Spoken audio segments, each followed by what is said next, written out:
Hey, welcome back. I'm Ibnul Jaif Farabi, and this is the Unraveling thread.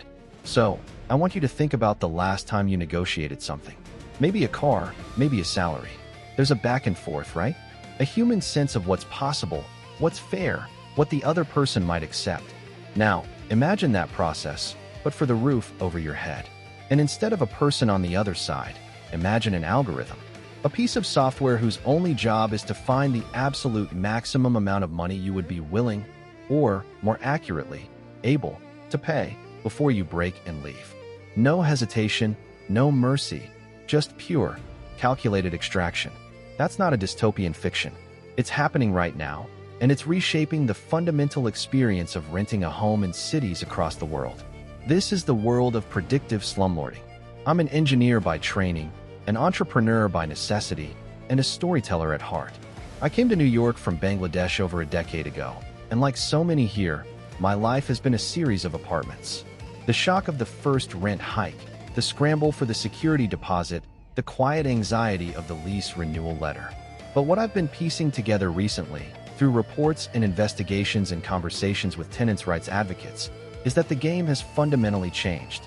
The landlord with the cigar and the ledger is, in many cases, now a distant investment fund, and their most powerful tool is a subscription to a software service. These services have names like RealPage, Yurdi, and AppFolio. On the surface, they're just property management tools. But their most controversial feature is something called revenue management software. Think of it like the dynamic pricing used by airlines or Uber surge pricing. The software aggregates incredibly sensitive data, not just what units in your building are renting for, but data from across the city, from competing properties. It knows the occupancy rates, the local employment trends, the seasonality, even how many people are clicking on listings in your zip code. It then uses this ocean of data to feed predictive algorithms that spit out a recommendation, the optimal rent for your apartment for the next tenant, or for your renewal. Now, the companies argue this is just efficient market pricing. But here's where the thread unravels. Investigative reports, notably from ProPublica, have uncovered something more sinister. The software doesn't just suggest a price. It often explicitly advises landlords to hold vacant units off the market to artificially constrain supply and drive prices up across the board. It discourages price cuts. And because so many large landlords in a given market are using the same software, it effectively creates a cartel-like scenario. Instead of competing, they're all receiving synchronized signals from the same digital conductor. The algorithm becomes the de facto price setter, and its goal is never stability or community. Its goal is maximal revenue extraction.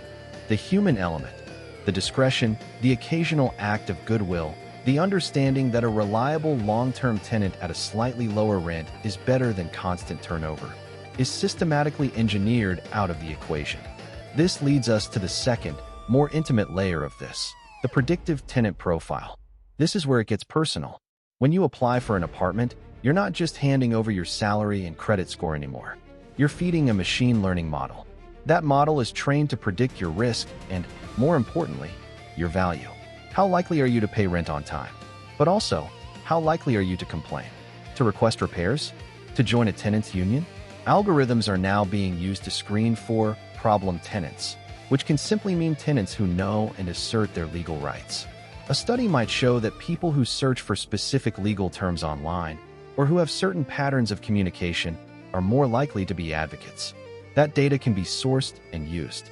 So the algorithm isn't just maximizing rent, it's filtering for the most passive, most profitable renter. It's creating a market where your quiet desperation is your greatest asset, and your awareness of your rights is a liability. I think about my parents' generation in Dhaka, the negotiations with landlords that were almost ritualistic, full of personal appeals and cultural nuance. That's messy, inefficient.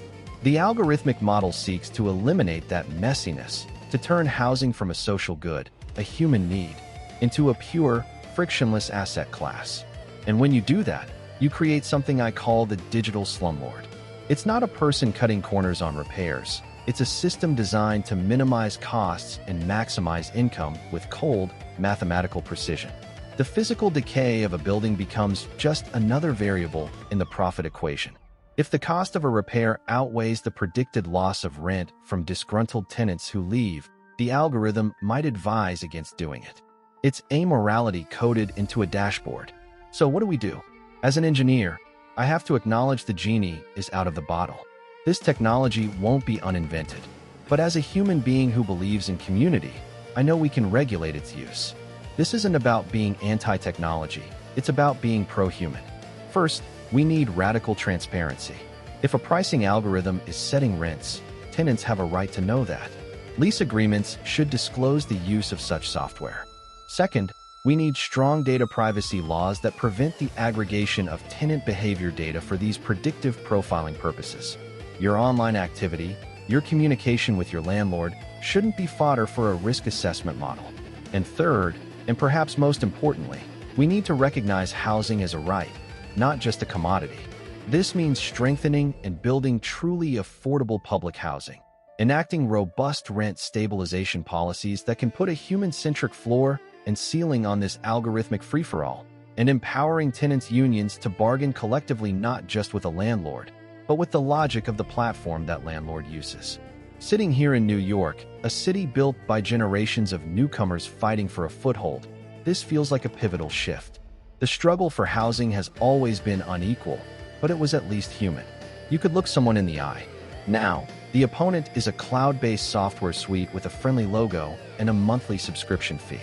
The eviction notice might come from a person, but the decision was likely made by a model you can't see, argue with, or appeal to. The unraveling thread here is the last vestige of social contract in the housing market. When we outsource greed to an algorithm, we sanitize it. We make it seem inevitable, neutral, just the market at work. But markets are human constructs, and algorithms are human-coded. They embed our biases, our priorities, and our failures of imagination. This one prioritizes infinite growth on a finite resource, a place to live, and in doing so, it unravels the very fabric of stable communities. My ask of you is this: be aware.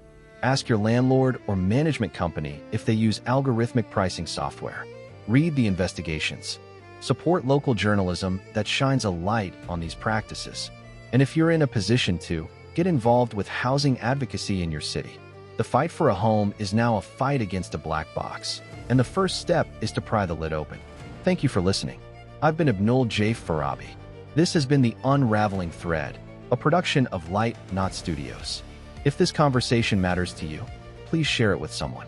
It's through these shared understandings that we begin to weave a stronger, more humane fabric. Visit us at lightnotstudios.com for more. Until next time, take care.